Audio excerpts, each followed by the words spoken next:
जो अभी एक अपडेट आई है, आपने सोशल मीडिया पर देख ली होगी, उसकी इनिशियल मालूमात वो काफ़ी डिस्टर्बिंग है, अलार्मिंग है और बड़ी ख़तरनाक है। कुछ देर पहले क्या हुआ, पेशावर मोटरवे से सवाबी की तरफ ले जाए जाने वाली जो प्राइवेट मशीनरी थी, क्योंकि इस बार जो है माहौल कुछ ऐसा है कि प्राइवेट मशीनरी के ऊपर ज़्यादा इन्हिसार कर रही है केपी गवर्नमेंट, बजाय इसके कि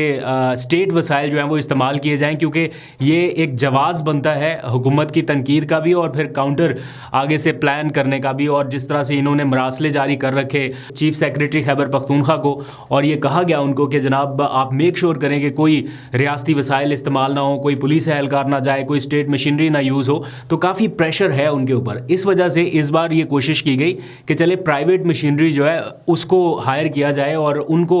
ले जाया जाए। ज़ाहिर बात है कोई कॉन्ट्रैक्ट हुआ होगा या किसी के ताल्लुक वास्ते से, जैसे भी ये मैनेज की गई हैवी मशीनरी जो रास्ते से कंटेनर्स को हटाने का काम करने वाली थी। लेकिन कुछ देर पहले जब ये मशीनरी मूव की जा रही थी पेशावर से टूवर्ड्स सवाबी, यानी सवाबी वो मुकाम है जहाँ से सब लोगों ने इकट्ठे होकर इस्लामाबाद की जानिब निकलना है, तो इससे पहले कि ये मशीनरी सवाबी पहुँचती, इसके ऊपर कुछ हमले की इतलात आई हैं कि कुछ नामालूम अफराद की जानिब से हमला हुआ है इस मशीनरी पर, और फिर जो इनको चलाने वाले लोग थे वो भी अचानक से गायब हो गए। कहाँ गए, किसके साथ चले गए, कौन ले गया, इस बारे में किसी को मालूम नहीं है। लेकिन जो मौके पर विजुअल्स देखने में मिल रहे हैं या जिस तरह से रिपोर्ट किया जा रहा है उसको वहाँ के लोकल लोगों की जानिब से कि जनाब वहाँ आसपास पेट्रोल भी है, कि शायद कहीं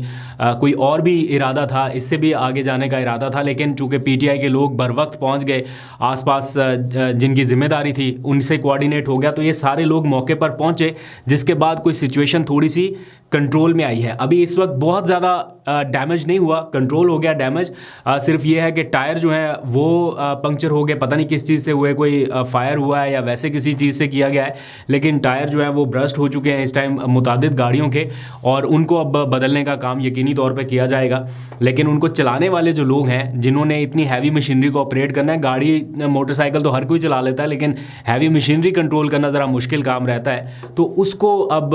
ऑल्टरनेट कौन लोग होंगे, कैसे इसको चलाया जाएगा, ये ऑब्वियसली एक बड़ा चैलेंज रात के इस पहर है, क्योंकि अब मूवमेंट जो है वो शुरू होने वाली है। पीटीआई के लोगों के पास वक्त कम है, गंडापुर साहब के पास भी वक्त कम है इन सारी तैयारियों को मुकम्मल करने के लिए। लेकिन जो इनसाइड इन्फॉर्मेशन मुझे मिल रही है वो ये कि ऐसा शायद ना हो कि ये काफिला कल ही यानी 24 नवंबर की तारीख में ही इस्लामाबाद पहुंच जाए, क्योंकि इस काफिले की रफ्तार सुस्त भी हो सकती है, ये स्ट्रैटेजी भी हो सकती है, हिकमत अमली के तहत किया जा सकता है, प्लानिंग, मनसूबाबंदी, आप कुछ भी कह लें, लेकिन ऐसे सिग्नल्स मिल रहे हैं कि शायद इसकी रफ्तार इस बार जानबूझ के स्लो डाउन रखी जाए, या इसकी पेस जो है वो स्लो डाउन रखी जाए, ताकि मैक्सिमम नंबर्स ऑफ पीपल जो हैं वो उनको ज्वाइन कर सकें। तो इस तरह से ये आगे बढ़ेंगे। तो उस दौरान ये जो वाक़या हुआ है इसकी ऑब्वियसली तहकीकात तो होंगी, लेकिन अलार्मिंग सिचुएशन है। इन सारे मामलात से हट के फौरी तौर पे तो पहले उन्हें इसका ऑल्टरनेट कोई ना कोई इंतज़ाम करना पड़ेगा। देखते हैं कैसे इसको डील करते हैं। जो इतलात आ रही हैं वो यही है कि फ़ौरी तौर पर मौके पर जो लोग पहुँचे हैं उन्होंने ऑल्टरनेट इंतज़ाम करना शुरू कर दिए हैं। इस बार कम्युनिकेशन के लिए भी कुछ अलग तरीक़ाकार इख्तियार किया गया है। ऑब्वियसली इंटरनेट बंद होगा, मोबाइल सर्विस बंद होगी, तो कैसे रब्ता करना है, तो वॉकी टॉकी जो है वो मैं देख रहा हूँ कि लोगों ने अपने पास रख लिए हैं, और जो आगे काफ़िले में होंगे, जो पीछे लोग होंगे जिनसे रब्ता करना है, इन सब के पास वॉकी टॉकी रहेंगी। जैसे पुलिस एहलकार जो हैं वो अक्सर वायरलेस सिस्टम इस्तेमाल करते हैं जब इंटरनेट वगैरह नहीं होता, तो ऐसे ही इन लोगों के पास भी कोई ना कोई ऑल्टरनेट सोल्यूशन मौजूद है।